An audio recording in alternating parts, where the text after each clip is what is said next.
You're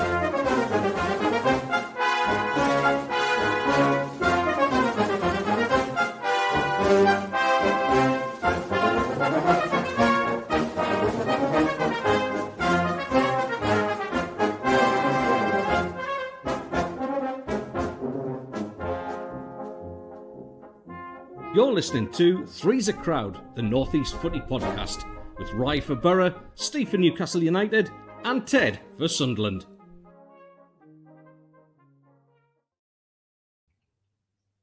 Good morning, everybody around this beautiful world of ours. I hope you're all fantastic, safe and well. Welcome to the podcast with more episodes than Man City have charges.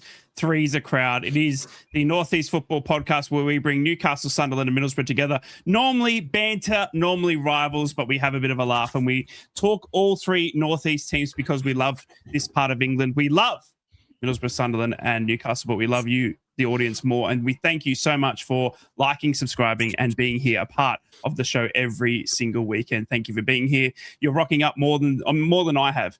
In those 116 episodes that we've been a part of. Ted's unusually grumpy, by the way. He's got noisy neighbours. It's not me. I wake my neighbours up down in here, but he's got noisy neighbours, okay? So just bear with a grumpy Ted. And he's got a new haircut. We were just talking pre-show that we think that he's trying to make a move for the middle, for the hot seat, because he wants to be better looking, and he wants to be the hot group. Oh, my God, this happened. That looks so much better. So much better. It actually makes sense because my camera's and now I'm looking at both of you. Sorry. We're going to do what the fact. What? Steve hates my games. Like, I lost connectivity there. Got a quiz for us. We hope you've had a fantastic week. Thank you again for joining us. Newcastle have had a massive week. We're going to talk about them. A massive win against Michael Carrick, the local Geordie, and even going with a red card on that one. Sunderland have managed to bounce back, going down to the South Coast, taking a point from Bournemouth, and then a massive midweek win against Leeds has gotten them to that magical 40 points. And Middlesbrough have bounced back incredibly well against Brum. Tom Brady, the Americans, have faltered against Kim Hellberg and the mighty Borough as we travel to QPR tomorrow to hopefully lock away this top two. It's a massive week for Northeast football teams. We have got Barcelona in town in the next couple of days. Can you believe it? It's going to be massive. Let's kick it off with Newcastle because it was a big performance for Newcastle United at home against Man United. But even before that, Stevie, we have to talk about that loss to Everton. You were saying that Everton wasn't as much of a worry as Man United, and it worked out that Everton, thanks you to Jordan Pickford, and you weren't too worried about that one. But then Man United was... No, I said it the other way around. I said Everton was the trickier game of the two. Well, you picked it. I wasn't concerned about Manchester United. Newcastle got a great record against Man United at home, but I was at the Everton game away. We dismantled Everton on their own turf, but then subsequently so many other teams have done it. But I did feel essentially that would be the tougher game and would have to be on my mettle. And had it not been for uncharacteristic errors from defenders and characteristic errors from our goalkeeper, then we would have got something out of that game. Certainly a point was probably a fair result, but it's just the way it goes. Football is a situation of random events, and that was a random event last week when Pope just parried it and they got back in the game, and then we thought we'd had the equaliser. Jacob Ramsey with Jacob Murphy, with a wonderful goal to seal what we thought was a point at least, and Everton go up the other end and score. And listen, that's football. That's what happens. But it certainly didn't help the mood of Geordies around the world last weekend. But then subsequently, we come to a midweek game against Manchester United, which everybody's looking at it and going, "Oh God, this really could be." Look at the games we've got. Manchester United, then we've got Man City, then Barcelona. Our season could be over next week, and yeah, look, of course that's the way people are going to feel. But Newcastle pulled it out the bag, and against the corrupt Premier League again, against the corrupt officials, because once again Newcastle United fell foul of another bad decision, a decision which was wrong, and no excuses with VAR. Let's face it. As far as the Premier League's concerned, they could have looked at that, they could have checked it, and they could have said, "You're wrong. You're wrong with that second yellow card." They chose not to for whatever reason, and Newcastle were down to 10 men. But as often happens with 10 men, the team has 10 men, and the other team struggles. And Newcastle deserve all the credit in the world for their performance against Manchester United, because they deserved that win. And it made up for the defeat against Everton. It certainly did. And a wonderful goal by loose cannon Will Asula. I make no bones about it. I turned to the lads I sit next to and said, God Almighty, don't bring Asula on. I really looking forward to him coming on. I was happy with the point. I was settling for the draw, because I've been to so many games at St James's Park this year where I've seen Newcastle turn a sure win or a sure draw into a defeat, and I just didn't want to see that again. And I felt bringing Asula on was going to spoil our chances of getting any points in the bag. But hey, how wrong was that? His unorthodox way of playing. He was there. He challenged for the ball, won the ball, went down the line, almost tripped over his own feet. Then two completely exaggerated step overs, and then curls it into the back of the net past the stationary goalkeeper. And that was just great. And that's probably the loudest cheer I've heard at St James's Park this year. Some of it was relief, some of it was sheer ecstasy and joy. But what a wonderful goal by Will Asula. And the fact that Eddie Howe came out after the game and said that he'd been promising that he would get that kind of goal, because he'd stayed back after training, and he said, I want 10 shots at the keeper, and he'd scored 8 out of 10 in exactly the same position, doing exactly the same thing before the game. So fair play to him. Practice makes perfect, but let's not make it a one-off event. Will Asula needs to start doing that every game now, and not just be a super sub, because at the moment that's all he is. Whenever he's had his chance to start a game, for Newcastle United this year, he hasn't rose to the occasion. In fact, he's flattered to deceive, and leaving most fans saying if he goes, nobody's really bothered. But if he can find that form and discover that kind of form, it'll do his career the world of good, but it'll save us a lot of money as well. Because at the moment, Newcastle United still needs 2 centre forwards, but the fact that Asula's ahead of Wissa in the pecking order at the minute, because Wissa's not fit, means that he's still got an opportunity to perhaps carve a career at Newcastle. And with goals like that, that's what strikers thrive on. So let's hope he can do it. It's created a very good problem for Eddie Howe, isn't it? Especially with the run of games you've got coming up now, with the short breaks as well, to have Asula potentially in that form or firing like that. You got obviously the FA Cup, then we got midweek, Barcelona, then Chelsea in the Premier League. This is all in the space of the week. I mean, the ability to turn to Asula. You're saying that you want him to turn away from being that super sub. Has that goal, do you think, done any justification for him to be potentially now starting ahead of Walter Mata against Man City, or even then saving him for Barcelona midweek?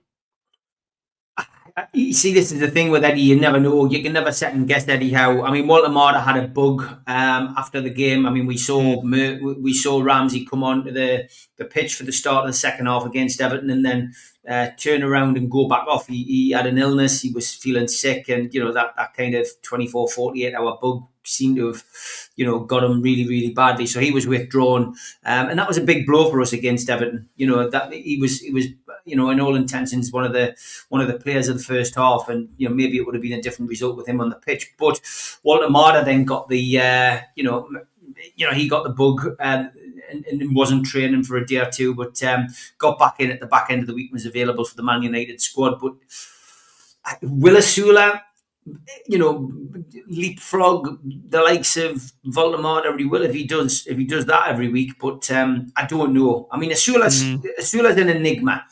The best games I've seen him play are against lower league opposition. I've got to be honest. He'd make a hell of a championship player. His game against Birmingham was superb, but he has scored goals on the big occasion. Liverpool at home this season scored a goal. Right place, right time, cute finish.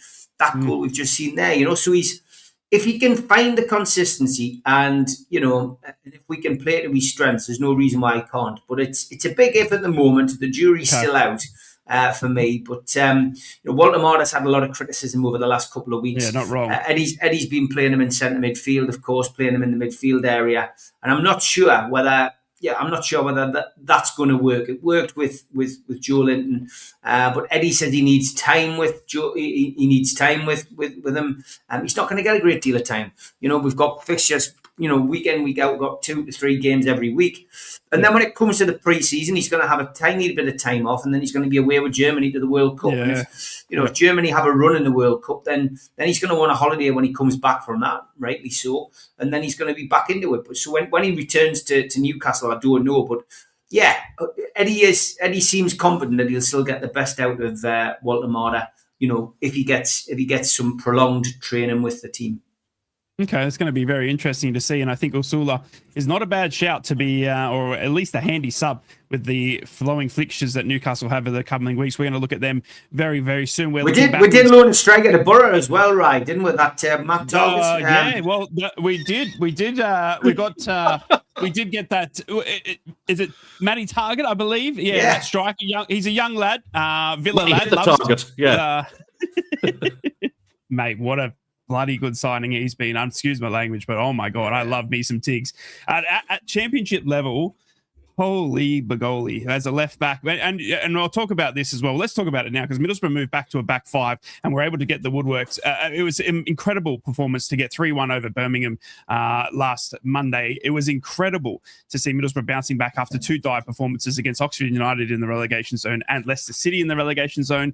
3-1, Matty Target, as Steve was just alluding to, scored 2 goals, and David Strelic was able to head in one late on from Luke Ayling. But the main thing was Kim Hellberg's ability to shift. He saw that Oxford and Leicester weren't good enough performances in terms of creating chances, so he went to a back 5, allowing Luke Ayling to settle into that centre back role, Callum Britton pushing as a right wing back, and Matty Target as a left wing back. What happens?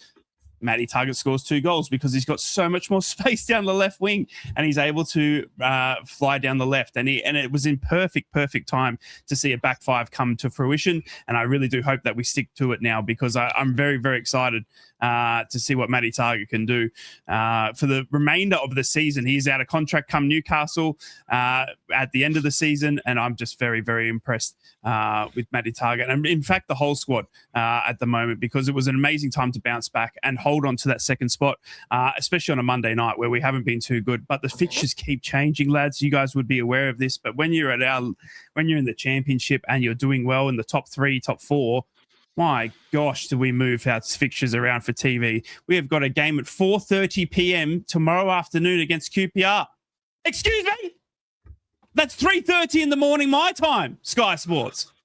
You absolute... It's just a mess. I hate it. And, lads, I don't know if you've just seen this, not that it matters to you, lads, anymore. The championship have just extended the playoffs to 6 teams. Yeah. So if you do come back down to the championship, by the way, the playoffs are now 6 teams. So if you were to finish 7th or 8th now, guess what? You're in with a chance. Tottenham, whew, you're going to love it next season. Don't you worry about that. You got the biggest chance in the world. Teddy boy, on to Sunderland, mate. Massive result. I actually thought the Bournemouth result was bigger than the Leeds result. Obviously, Leeds getting you the 3 points, I think that was incredible. But the Bournemouth holding them at home just to a 1-1 in going down to that South Coast, the long trip and all that sort of stuff, I think that was incredible. And then obviously getting your magical 40 points against Leeds United midweek, mate. It's been a fantastic week to see, obviously bouncing back from what has been, a couple of dire performances against the bigger the teams. And now we're on to Port Vale with a very, very good chance to progress into the FA Cup. Yeah, I agree about the Bournemouth one. It was a cracking point, but we're robbed by refereeing decisions again. I'm not going to go on about it because I'm repeating the same thing every single week, every time it's my turn to speak about the Sunderland game. But again, and I take what the Geordies are taking into consideration here as well. It is the fact that the officiating in their game was absolutely dire as well. This is supposed to be the biggest league in the world, man, and the decisions that have been making, the decisions that are not being made is actually the biggest worry. And the fact that both of us have suffered with VAR decisions either being ignored or just not coming at all. And our friend Jared Gillette, yet again, just an absolute joke of a referee. But love you, Jared. Yeah, I bet you do. Yeah, Whitley's sending your lot off next season, mate, just for giving it a little bit of lift back. should be deported. But no, I disagree. I disagree a little bit. Right, I think the result against Leeds is absolutely huge because massive. Yeah. There's big teams struggled to get results there at Elland Road. They always do because it's an intimidating ground. It's a proper old-fashioned ground. You know, I'm going back like Old Den, the Dell, the Fratton Park, those kind of close to the pitch stadiums. They're intimidating. So to get it in the way we did, granted, I'm expecting the comments to come from both Borough and Newcastle fans, probably some Sunderland fans as well. Mm-hmm. It was dark art stuff that we engaged in, and I don't mind that. We've had plenty of decisions go against us. The penalty, for me, was a penalty all day long. He moves his arm towards the ball. VAR actually getting a decision right, which everybody was shocked at. In fact, Diarra was so shocked he nearly missed the penalty. It had me very nervous. I don't like this when the players do little jumps just before they take the penalty. I think a good solid run up and smack it as hard as you can is my kind of way of doing it. But there you go. What do I know? But yeah, other than that, first half, it was a war of attrition. It was very stoppy-starty. Second half, I think Luke 29 absolutely 100% earned his man of the match. Mate.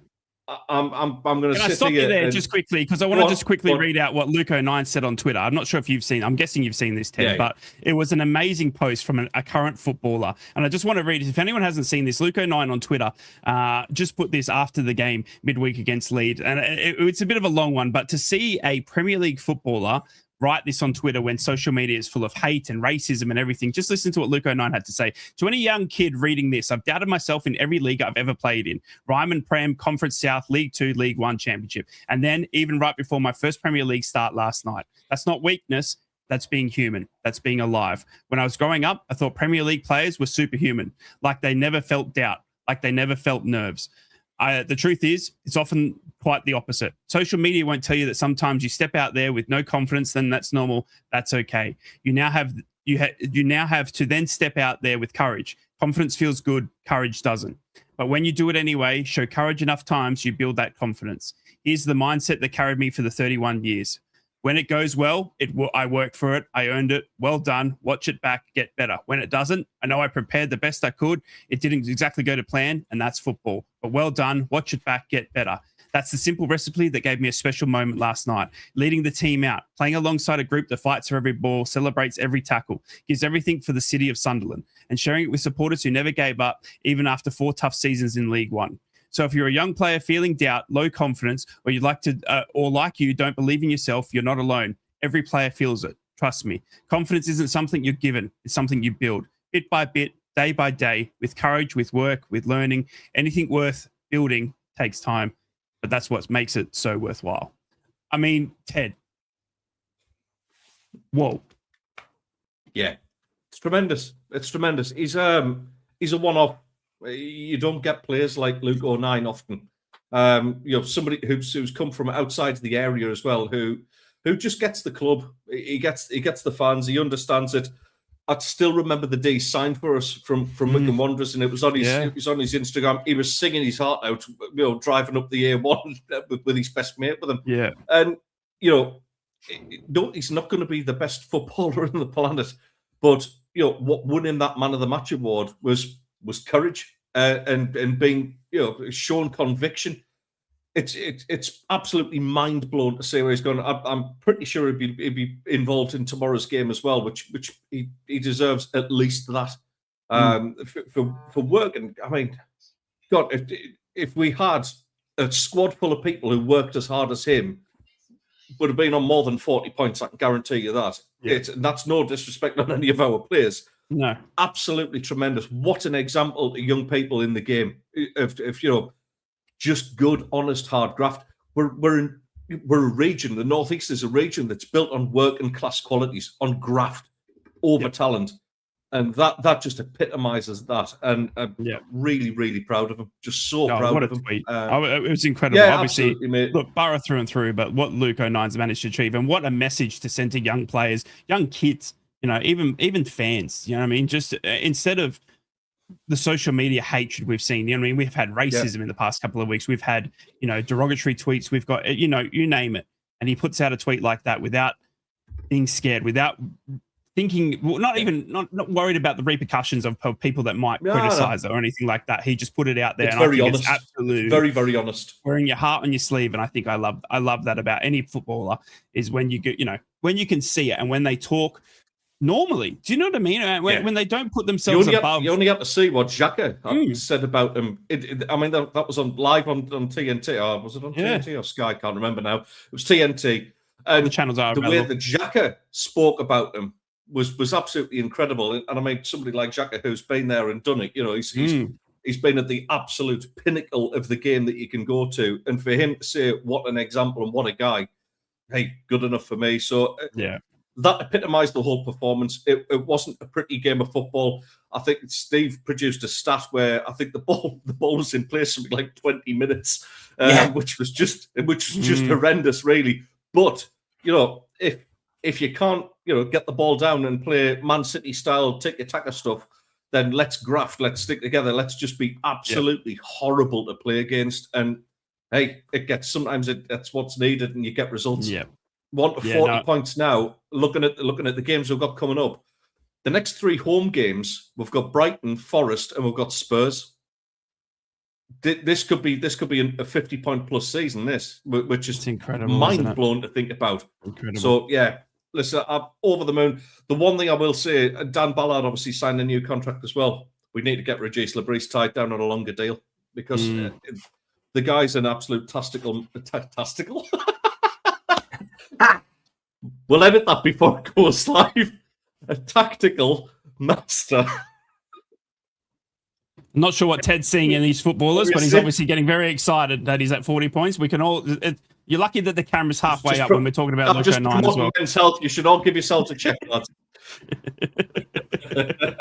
Can we just quickly talk about as well what a massive re-signing Dan Ballard is as well? Obviously signing a new contract midweek as well. I think that is one of the most incredible re-signings, given the nature of what we see in the Premier League. Just look at Bournemouth. I mean, the back four that they had last season was ripped apart when Real Madrid came knocking and Barcelona came knocking. And do you know what I mean? Dan Ballard, and I'm trying, not to be, because, Luke Ayling would, crap all over him because he's just that good. But Dan Ballard is the most serious centre-back that I have seen. And I think the world is his oyster. And I think if given the back of this season, what he's done, the Coventry game getting you into the Premier League, I mean, he could have gone anywhere, Ted, but he's chosen to stay at Sunderland. What does that mean to you as a Sunderland fan? Well, everything. I mean, you just have to look at his performances. He's, the way that ex-professionals hype this guy up, the likes of Peter Crouch has played against the best centre-backs that the Premier League's had to offer. And, when they're waxing lyrical about his work rate, the way he shows the desire to just throw himself in front of anything and win challenges, scored a couple of goals this season as well. It's a huge signing for us, but it's also very clever, and let's be realistic for a moment that adds value to Dan Ballard. The fact that he's now got a longer contract. Yeah, I think there will be people coming knocking for Dan Ballard. I think there's a few of our players. I had the discussion at work with a couple of the lads yesterday. There's people who have had standout seasons for us. We've got to brace ourselves for bids for them now. Dan Ballard's one of them where I've got no doubt in my mind that Dan Ballard can get into a top 6 side, no problem. And you look at what's around there at this moment in time. Maguire is ready to retire, or at least step down from Premier League duties. Somebody like Man United will snap somebody up like him. He's a Man United youngster as well, wasn't he? Was he Man United? No, he was Arsenal. He was Arsenal. Yeah, Arsenal. Okay. Yeah. Look, I think obviously we've seen centre backs that are like Dan Ballard are rarely, they're rare. They are very rare, especially at his age. And I think that if there are suitors, well, you've just upped your price tag, and I think it's nothing but good news for Sunderland moving forward. Lads, just quickly want to talk again about Middlesbrough's obviously result. We've spoken about Newcastle. We've spoken about obviously Sunderland and getting to that 40 points. Well, Middlesbrough were able to secure again the top 2, thankfully getting over Birmingham. Birmingham obviously have spent big dollars after coming up from League One, getting relegated. They've come back with a bang with Tom Brady in their ranks and a few American budgets, and they've been able to be beaten by little old Middlesbrough with who didn't break the bank, and Stevie Gibson, as the financial reports were revealed this week as well, who is still bankrolling our club, lads, more than a man should. And it's incredible because you don't make money being a football owner, I tell you, in these current day and ages. It's incredible how much money that poor man's lost, but loves the club, loves the area, and has done amazingly well for us. And it was a massive night for Middlesbrough. And Ted, I think you were saying in a WhatsApp message about how that's the top 2 locked away. I mean, for a Middlesbrough fan, mate, it was a special result because they're coming, the Ipswich Towns, the Hulls, all that, they're not stopping, you know what I mean? But typical old Borough would classically potentially fall back to 4th and 5th quite easily, but a massive win against Birmingham, mate, sees us stay in 2nd for now. I told you. Yeah. I said Keep statement win. I said a 3-2, but it was a 3-1, mate. Mm-hmm. You fully deserved it. I watched the first half of your watch along. You didn't reply to anything I said. Thanks very much for that. Very hurtful. No, Hell's Bells did. Hell's Bells likes me. So yeah. Told her to block you as well. Yeah. Okay. Cool. No, listen. The first 15, 20 minutes or so, it took a little bit of adjustment, I think, for the Borough. But my God, once they got into their stride, Birmingham just didn't look at it at all. You nullified the threat. I thought Matty Targett, who we've talked about, I mean, he took his goals like an absolute world-class striker. Oh. It's just unbelievable. He's thriving there. He seems to be enjoying his football. And that was the thing that struck me from Borough this time around. I've seen some good performances from you this season, but that looked like once you actually got to grips with a little bit of a reshuffle in shape, they looked like they were loving it. And they beat one of the Championship's best sides there. I talked about Jay Stansfield last week, who's a striker I really, really like. He was anonymous. Yeah. Honestly, I wouldn't be surprised if he's in the laundry bag because he was just absolutely nowhere to be seen. I thought your defence was superb. You've got a real keeper there. I spoke to Hell's Bells about him, saying he's for somebody who wasn't going to be classed as your first choice keeper. My God, he's took the opportunity and he's run with it. He's a very, very convincing number one. Yeah. Listen, mate, I do believe now that top 2 won't change. I still expect Coventry to go through a little blip again. I hope they do because I hate them and we know that. Yeah. Steve's already given us a Jimmy Hill already today, which was a very subtle one. Did he? Today. I didn't even see it. A very subtle one. Oh, there's a big one. I didn't even see it. Yeah, he did. There it is. Beautiful. Absolutely beautiful, that one. The thing is, I'm looking at my beard going, oh, that's awfully similar.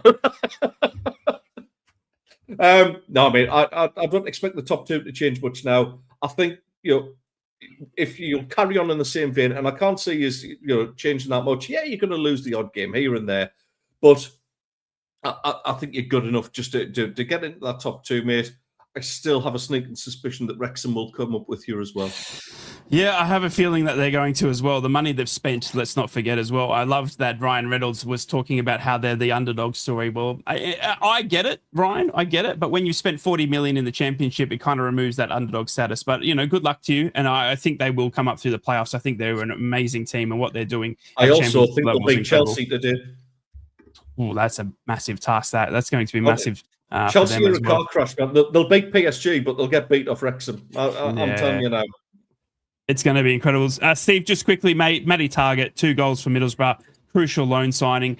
As a left wing back, I haven't seen one at our club better. Maybe Ryan Giles, but Ryan Giles wasn't getting the goals that Matty Targett was able to do.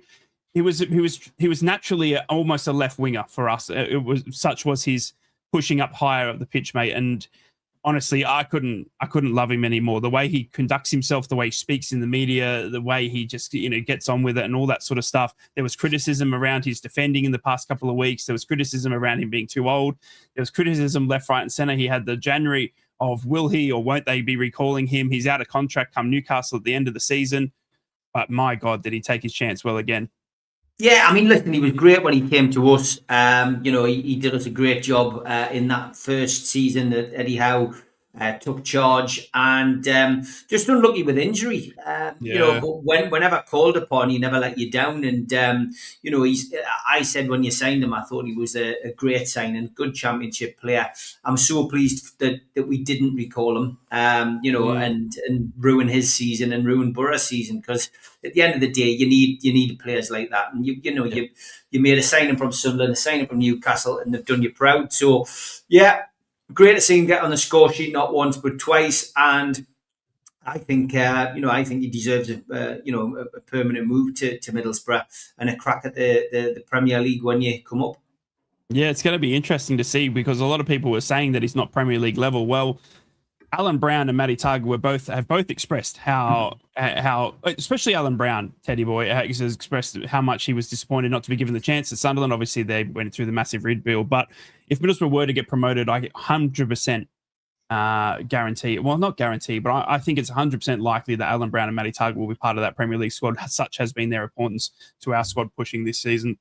And I think you've got to have leaders like that when you go up into the Premier League, like the Luco Nines that you can bring in. Maybe Alan Brown, maybe Matty Targa won't play every game, depending on who we sign and what we do if we were to get promoted. But I tell you what, having Matty Targa and Alan Brown in your dressing room, you can't go wrong. You can't go wrong. We've talked about Newcastle. We've talked about Sunderland. We've talked about Borough as well. But it's time to sit back, relax. We're going to have a bit of a break because it's time for everyone's favourite. It's time for Troll of the Week.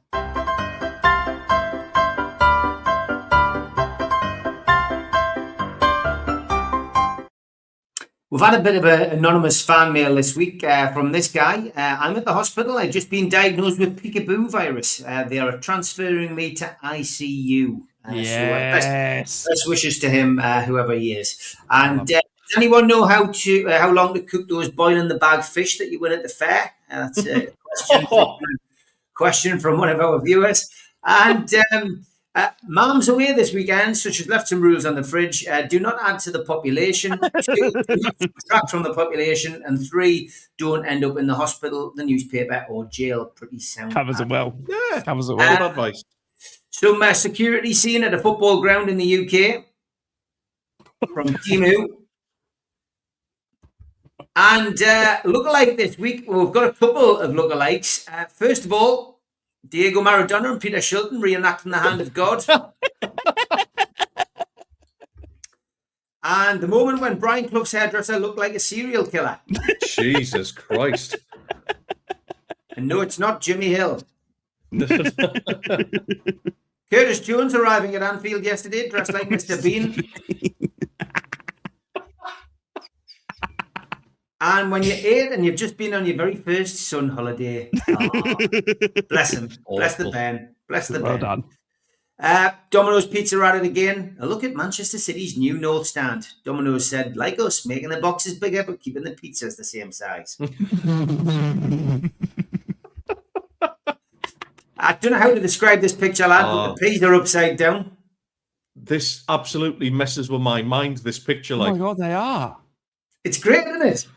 Upside down peas, they're glued to the plate. Anyway, we'll give them too much time to that one. And what about this? Do you think it's a chemistry? Oh my God. Very good. Very good. Most accurate bathroom science ever made. I like that. Simple but effective, isn't it, lad? Simple. You wouldn't go in the wrong toilet with that, like. And still can't believe I didn't know that Alan Carr was actually a steward at the match. Oh my God, it is too. Oh my gosh. National news, we always cover it in this wonderful section on our show. This is the only person that Trump ever hired who was actually qualified to do their job, Stormy Daniels. And this guy was photographed saying this. I know I asked for a distraction, Donald, but Christ. And the first plane out of Dubai has landed safely at Teesside Airport. It was scary stuff, said a passenger who had never been to Teesside before. Okay. Headlines on the Herald in Eastbourne. Grand beats off intruder. Oof. And this fool said my eyebrows look like some stripper doing a split in some hookah boots, and now I can't unsee it. Oh my God. Oh my God. One more lookalike for you today, guys. Samuel L. Jackson 5. And you can always find some interesting stuff on eBay. I think me and Ted will give this one a swerve. Authentic Sunderland 2013, 2014 long sleeve home foot Russia. Adam Johnson. Yeah, God. Jesus. English, do not enter here. Spanish, entero somewhere else. So. It's from the Kevin Keegan Handbook of Spanish, that. And we've never really had like a column, like a letters column on here or like an advice column. But Dear Deirdre, here's one for you lads. Dear Deirdre, please help me. My neighbour's 20-year-old daughter was sunbathing the other day. I took the chance to peek out of our bathroom window and have a cheeky wank. As I finished, I turned around and my wife was standing there, arms folded, watching me. Is my wife a pervert? Looking for something to do this weekend, lads? We're definitely getting cancelled. Why not have a fight? Don't be soft. Come on. It's issued by the Fighting, Scrapping and Pagger Information Council of Great Britain. Better still, why don't you try and work out what your password is on your iPhone like somebody did this week? Took 2.5 hours to sort that out. My God. Another way of passing some time over the weekend.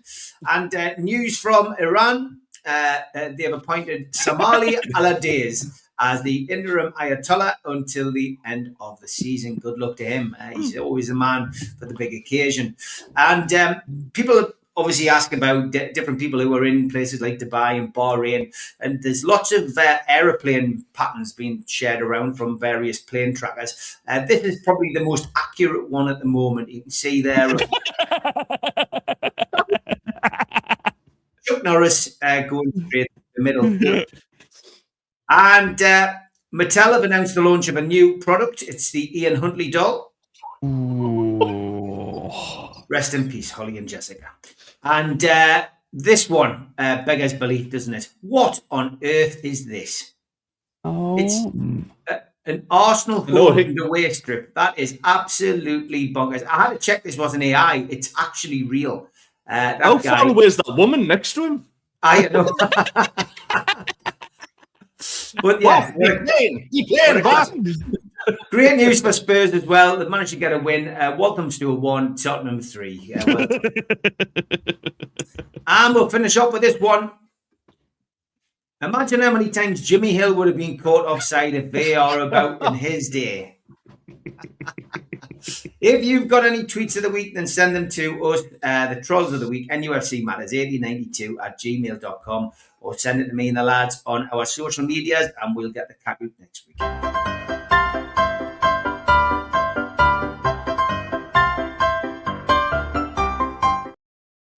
Welcome back to Three's a Crowd, the pod that's meant to get cancelled but keeps returning more times than Neil Warnock to management. Teddy boy, you've got a question? Not a question. It was just on the note of the flights and things like that. I did have I wanted to say thank you, actually, because I'm not always an ungrateful gobshite. I did have a couple of messages and stuff through the weeks. Obviously, people are aware that Cyprus is unwittingly being dragged into some of this silliness that's going on over in Iran. Nothing's really happened here. We had one drone land in one of the bases, which is about roughly 100 miles away from where we are. Obviously, things are kind of a little bit heightened tension-wise, but we're absolutely fine. We're cracking on with life as normal. But thank you to the couple of people who sent messages asking, like, how's things? Is everyone all right? Are you okay? We're fine. We're cracking on. The pumpkin in a toupee is not going to ruin our chances of having a good laugh. So yeah, and to be honest, I'm right out in the sticks. Unless they're going to try and bomb every field that produces halloumi cheese, we should be absolutely fine. So thank you. Stranger things have happened. Thank you so much for joining us here on Three's a Crowd, the only Northeast football podcast bringing Newcastle, Sunderland, and Middlesbrough fans together. But lads, we've had a quick question, and we spoke about this because it just seems to be the discussion points, and all that we're seeing in Australian newspapers as well is the talk of Tottenham Hotspur being actually at a chance of being relegated. We had a question in our chat saying, lads, what are your thoughts on Spurs? Steve, what are your thoughts on Spurs potentially getting relegated? It's a strange scenario, isn't it? Because you just didn't see this coming, because you thought, they had it sorted with Ange Postecoglou, and then, they get to the final and win it. And, yes, the league form was poor last year, but you thought surely 2 years in a row, it's impossible to do that. Thomas Frank going in was a head scratcher because, it either works or it doesn't. When you have somebody who goes from a small club like Brentford, and they are small, whether they like it or not, compared to a team like Spurs, then it's whether they can hit the ground running. And it didn't look as if Thomas Frank was getting much wrong, but the results just weren't going his way. And the longer it went on, you feared that this could happen, because if you take Frank and the manager out of the Premier League season, then it's more difficult now for people to come in and get their methodology across. So I think the only manager to go in there and do something would be somebody who has that kind of track record, who can fight relegation and keep you up. And as daft as it sounds, a Sean Dyche probably going into Spurs would have probably worked better than appointing a coach who literally nobody has heard of.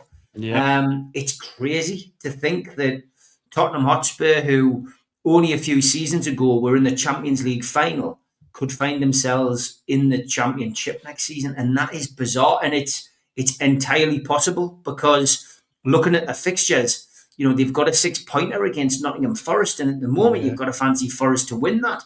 You look at, they've got to play Liverpool, who have in recent weeks, with the exception of the Wolves defeat, really hit the ground again and could dismantle Spurs. They've got some tough games coming up, and you'd have to say that they look the favourites at the minute to probably make the drop. There is, as we have always said, that team that makes the proverbial drops like the proverbial stone, and it looks as if it could be Spurs, which would be astronomical. And I've got to be honest, I think most Newcastle fans would chuckle a little bit, because Daniel Levy was one of those main instigators in making our lives a misery as far as Newcastle fans were concerned, and trying to prevent the takeover, and then voting, for new legislation to make sure that Newcastle and the Saudis couldn't spend. So, I wouldn't want to call it at the moment. I think Wolves, fair play to them, have put up a hell of a fight. I think Burnley will be down. If we're going to call it, it's going to be between Tottenham and Leeds. I still think Leeds could slip. Daniel Farke's got a great record for taking teams up, but he's got a great record for taking teams back down. So I think it'll be between Leeds and Spurs, but I wouldn't be surprised if it doesn't go to the end of the season, right? I think it could go to the last game, and that's going to be crucial, and Ted's just putting there. Spurs were 500-1 for relegation at the start of the season. Now they're at 2-1. That's mental. Absolutely. That is crazy. I mean, Ted, this is a team that Ange Postecoglou spoke about just recently in a podcast. He said they're a team with no identity, and when he was in there, he said they're a team that says they're the top six. They're a team that wants to spend like the top six, but when they come to contracts and when to go to signing players, they're not. And he said they're struggling to identify who they really want to be, and he was really critical of them. There's a good chance that we could see Tottenham in the Championship, Ted.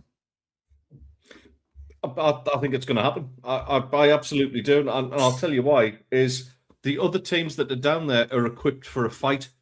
Leeds are equipped for a fight. They're a scrapping side. Forest have got players in there who can be physical. West Ham have got players who can be physical. I was going to say, do you think West Ham can get out of it? Yeah. I've seen enough of them to think, the likes of Somerville, even though he's just a small town boy, he's absolutely. I couldn't do it with a straight face. Mr. Wraith is the one for that sort of crap. Like, I can't do it.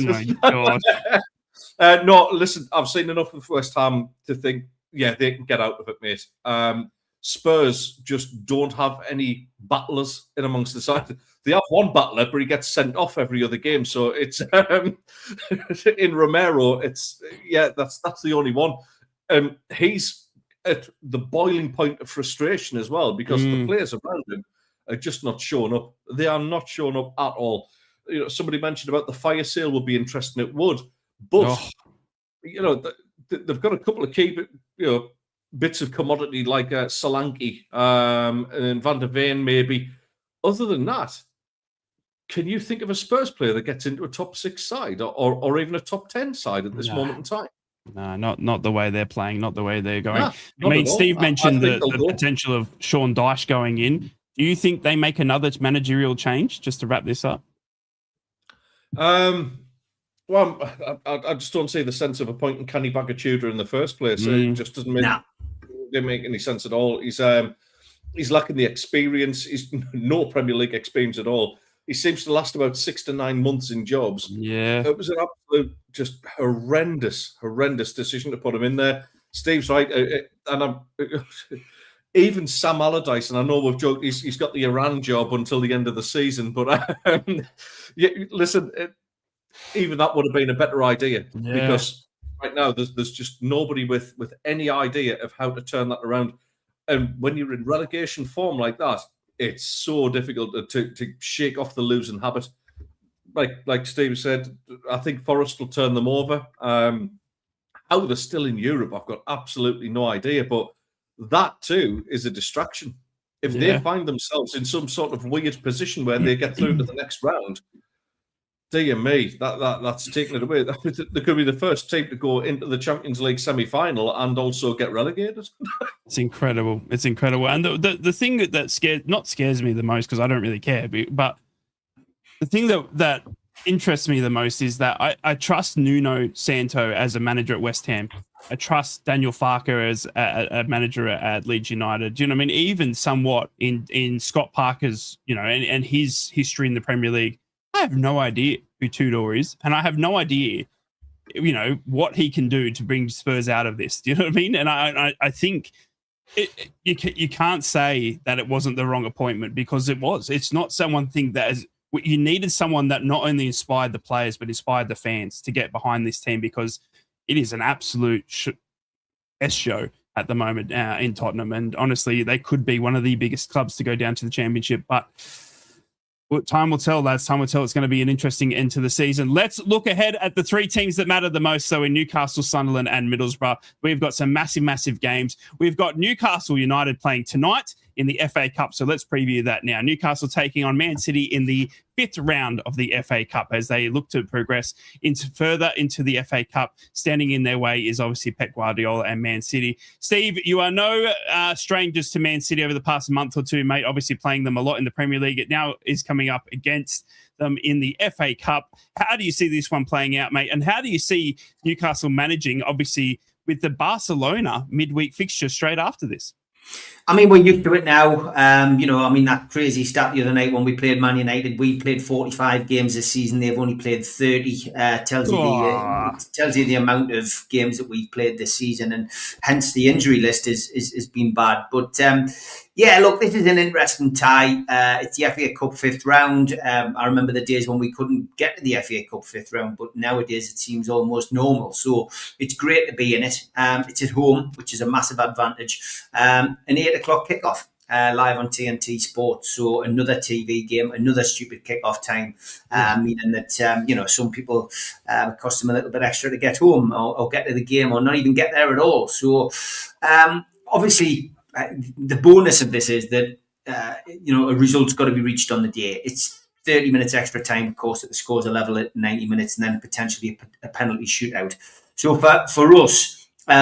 We've got the advantage because it's at home. We've beaten them at home already this season. We've lost it against them at home in the Carabao Cup, of course, but in the league, we won a game by 2-1. the bottom line is it's what Eddie picks today. What does he decide to do? Nick Walter-Mata is expected to be back in the squad after his illness. No return yet for Tino Livramento or Lewis Miley.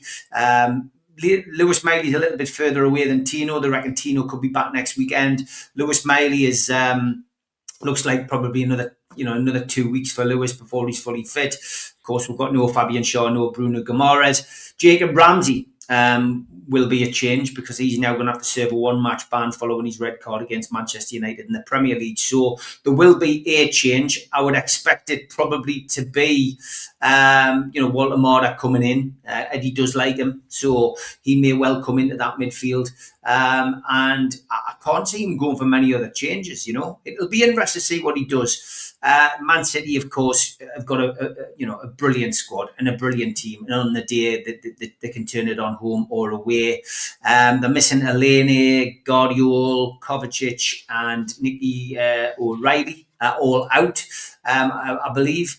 And it's their third visit to Tyneside this season. They've slipped up in the league, 2-2 draw against Nottingham Forest in the Premier League on Wednesday night. And, that won't have pleased Pep. There's no doubt about that. So I would expect them to have changes as well. They haven't sold all the tickets either. There's certainly, more tickets given for these kind of games. I think they were given just short of 5,000 tickets in the field to sell them all, which means what capacity is going to be under capacity because you can't relocate to the home fans on this occasion.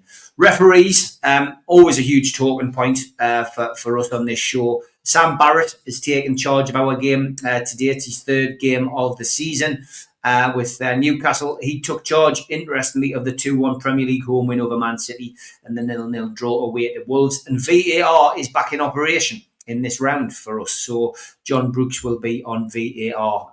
The ludicrous situation where VAR is in 1 minute and out the next in cup competitions is crazy.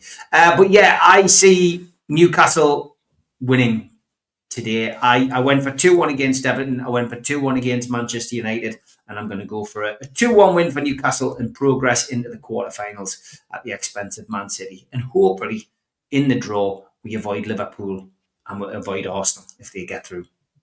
Ooh, you might get Sunderland the way it's looking. I'm going for a 1-0 win to Newcastle at home against Man City. Teddy boy, before we preview your FA Cup tie, mate, Newcastle at home to Man City in the 5th round. I've done really well with predictions for the last couple of weeks, but I cannot nail down the predictions for Newcastle United at all. I've been miles off with them. So I'm going to go for a 2-1 win to Newcastle. It's nothing tactical. How dare you?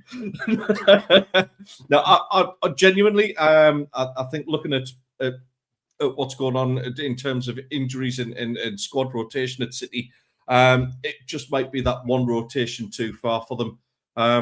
Newcastle starting to get their home form back together, with the exception of the Everton game, of course.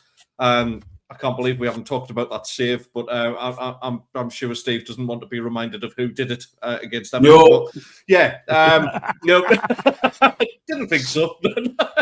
Happy birthday to Jordan Pickford. It's his birthday today, actually. There you go. And my brother-in-law, Paul, if you're watching, mate. Happy birthday, son.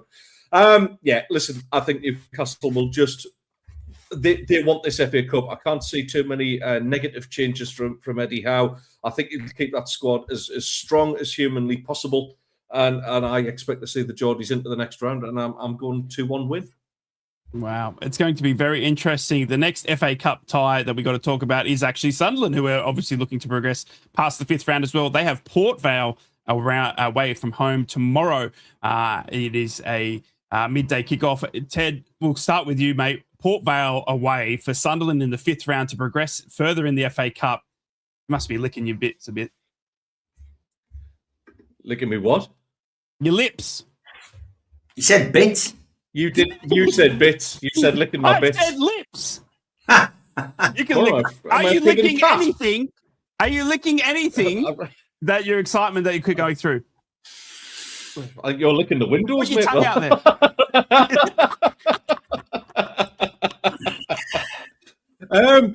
Anyway, back to the football. Listen, mate, this is our squad availability for this game is actually quite concerning. So just to give you the rundown, obviously we know Mukiele, Roofs, Robbie, Tarby, Mundell, Serkin, Ronaldo, and Traore. Now, it looks like Traore won't see him in a Sunderland shirt again. It was a 1-year contract anyway. The reoccurrence of the knee injury against Leeds means it's pretty likely he's going to miss out altogether for the rest of the season. Not only that, but because they were booked in both of the cup wins so far, Noah Siddiqui and Trey Hume are actually suspended for this game because of the ridiculous way. Because they like to change the rules of cup competitions. Yeah, they love it. Left, right, and centre. So, yeah, it's a bit of a weird one. So it's a depleted squad, to say the least, but we should have enough about us to be able to put Port Vale to bed and move into the next round. But it ain't going to be a rollover. It's not going to be like a 3 or 4-1 this. I'd be very happy if we get through with a 1-0 or a 2-0 and no more injuries or anything like that on the back of it. So I'll stick my neck out and I'll go 2-0. We'll progress, but it's not going to be easy. Ooh, I'm going to go a 1-0 to Sunderland. Steve, Port Vale, Sunderland's opponents, potentially if you were to get past Man City today and Sunderland were to get past their League One opponents, we could see another derby on the horizon. How do you see Port Vale versus Sunderland, mate, in the FA Cup tomorrow? Yeah, I mean, this should be an easy win, really, shouldn't it, for Sunderland? It should be. We know it doesn't work out like that. It should be. It's an easy draw. But you never know, do you? No. Port Vale could pull something out of the hat. But the way Sunderland have played this season, I can't see this being a problem for them. I think Lebris will have them. He'll have them. He'll obviously rotate his squad slightly, I would imagine. But he has got a few injuries. But yeah, I see a comfortable win for Sunderland. I'm going to go for a 2-0 win for Sunderland. It's going to be very, very interesting to see if two Northeast teams can progress in the FA Cup. We wish both teams very, very well. On to Middlesbrough, who are playing straight after that. It is QPR away from Middlesbrough, a 3:30 a.m. kickoff for little old Rye, a 4:30 p.m. kickoff for the locals who are travelling down to QPR on a Sunday. Thank you, Sky, for that one. Middlesbrough will be looking for their second away victory in a week. Obviously, beating Birmingham away, they now travel to QPR. QPR, who have been a team up and down this season, but Middlesbrough are looking to lock away this second place to keep teams like Ipswich and Hull City at bay. Ipswich have got a game in hand. They won a crucial game against Hull in the midweek. They have got a chance to close the gap even further when they have that catch-up game. So Middlesbrough cannot afford to keep dropping points or drop points anywhere with Ipswich hot on their tails. Lads, quickly, because we do have to obviously talk about Barcelona and Newcastle as well. Middlesbrough taking on QPR away from home. QPR are one of the teams that are the hardest to predict this season in terms of performances. I mean, this is a team that lost 8-1 to Coventry and then went and beat them 4-0. I mean, you just cannot predict them. And obviously, QPR Loftus Road, that ground is the smallest ground in the world. I swear to God, I don't know how they even fit the soccer pitch into that ground. But it's going to be interesting. Teddy boy, I'll come to you, mate. You watched this on Monday night. Middlesbrough taking on QPR away from home, 4:30 p.m. kickoff on a Sunday afternoon. Yeah, you're right to say it, mate. It's not the easiest ground to go to. It's another one of them. You can put it in the same category as the ones I mentioned earlier. QPR, yeah, they're a little bit up and down, aren't they? They just seem to bounce around the championship. They have all right seasons, they have off seasons, and never really amount to much. I don't see them being that much of an issue, mate. There's not as much quality as what they used to have in their ranks there. I see this a pretty relatively straightforward win for Borough. I'm being really honest. I think the quality that you lot are showing right now, QPR will be worried about this a lot more than what Middlesbrough are, believe you me. So, yeah, routine win, mate. 2-0 win on the road, and I think you crack on, take your medicine, and go home. I think I'm going to go for 3-1. I know I said soccer pitch, didn't I? I'm sorry, Davey. I'm going to go for 3-1. It's the Australian in me coming out, Davey. I'll wash my out. Don't worry. Ted'll hit me after this. Are you going to wash your bits, are you? I will wash my bits. I'll wash my bits, nips, and lips all at the same time because that is disgusting for me. But it's going to be a 3-1 victory to Middlesbrough tomorrow. I'm going to go with the same scoreline, that we saw against Birmingham. Middlesbrough seemed, and I don't know what it is, but it seems to be a team that's performing better away than at home. And I don't know why, but we seem to travel away a lot better than we are at home. And I think we are going to continue that formation in a back five. I still think we're susceptible at the back because of the way we attack, the way we keep possession, but I still think we have got good goals in us around the pitch. And David Strelic, I loved his header on Monday night. And I think he's got a good potential to the end of the season. We've seen what his talent can do. Steve, just quickly, QPR versus Middlesbrough away. 1-0 to Borough. 1-0 to the Borough. Middlesbrough hopefully locking in that second place. We need to talk about the next fixture during the week before we come back on the podcast. It is Newcastle at home to Barcelona. Marcus Rashford and his merry men are coming to town midweek for Champions League time. It is round of 16, leg 1 of 2. Newcastle hosting the Spanish Giants in Barcelona. Teddy boy, we've already seen a fixture this season which had Barcelona coming to Newcastle. It's time again for the first leg of 2, mate. Going to be a massive night for Newcastle hosting Barcelona. How do you see this one playing out midweek? It's so difficult to gauge because on one hand, you've got the performance against Everton. Then you've got a real grafters performance of 10 men against Man United. It's a weird one. I know. Honestly, like my gut reaction to this is I think Newcastle get a draw here and take it to the new camp with everything to play for. And going to the new camp this season is very, very different. It's obviously, I think Steve mentioned last week about the reduced capacity. Yeah, we still don't know the exact capacity. I mean, I've managed to get my ticket. I've also booked up for the ground tour on the morning of the game, which just costs us a few quid. But not wrong. When you're there, you might as well do it. But they've released 2,215 tickets for us for the away game at the moment. But there was a mention that they're hoping to increase capacity should Barcelona be granted by the local authorities. Right. Okay. With all the work that's been done, is it going to be the new camp? Or Hey, well done, Ted. Well done. Thank you. No, ones each. 1-1 draw. I'm going to go for a 1-0 win to Barcelona, but I'm going to look to Newcastle playing better away than at home against Barcelona. Steve, how do you see the midweek fixture with Newcastle v Barcelona?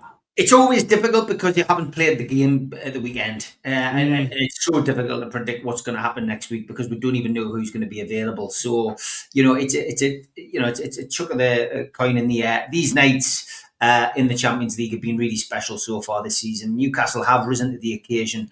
Had they took their chances against Barcelona in that first game, and Anthony Gordon hadn't had such a mare in front of goal, Newcastle would have won that game. I'm convinced they would have won it 3-2. So I'm going to go for a Newcastle win. And again, I'm going to go for a 2-1 win. I think we'll take a narrow advantage into the return leg. Just got to hope that Dan Burn and Joe Linton don't get booked on the night. They're both one booking off a ban. Barcelona have got a quality team. De Jong will be missing Frankie De Jong's missing. Gavi and Andreas Christensen are both unavailable. And they've also got doubts over defenders. Jules Koundé and Alejandro Balde are doubtful because they went off injured in the Copa del Rey game on Tuesday night against Atletico Madrid. Their striker as well, who Newcastle were linked with quite heavily, Robert Lewandowski, is also doubtful because he missed that tie midweek. So yeah, look, it's a toss of the coin, but I am going to go for a narrow win. Newcastle to win 2-1. Can I just remind anybody who goes to the cup games, the Man City game tonight, yes, your ticket is on your season ticket, and the Barcelona game next week, read your email, download your ticket, and it goes onto your phone to stop the bloody queues that develop all around the ground because people don't read emails. Simple as that. And if you go into the games this week, go to the food bank, stick some money in the bucket. Jamie Rubin doubles it, so raises some money for the food bank as well. Can Ryan read his emails? Ryan needs to read his emails about starting times for the show as well. No, you're not wrong. Yeah. I actually do. And Ted was meant to remind me as well, but he didn't, ladies and gentlemen.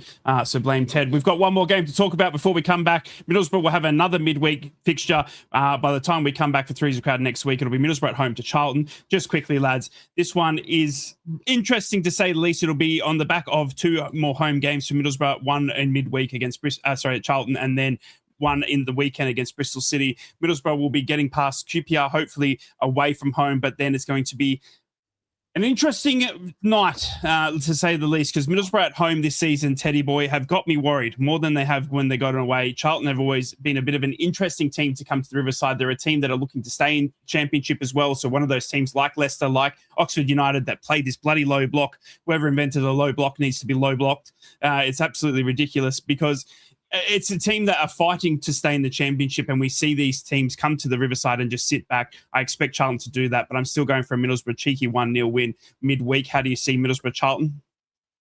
I can't believe I'm actually going to go for a bigger scoreline than you. But honestly, I'm not a big fan of Charlton. Charlie Methven, the salmon-trousered Ponce, who used to be one of the Sunderland board members, now very active at Charlton Athletic. I still haven't forgiven Charlton Athletic for what they did to us at Wembley all those years ago. I'm going Borough 4, Charlton 0. Oof. Jeez, I like that from you, Ted. Steve, a midweek feature straight after your tie with Barcelona. If the Barcelona fans want to see some real football, they might come to the Riverside to see Middlesbrough taking on Charlton.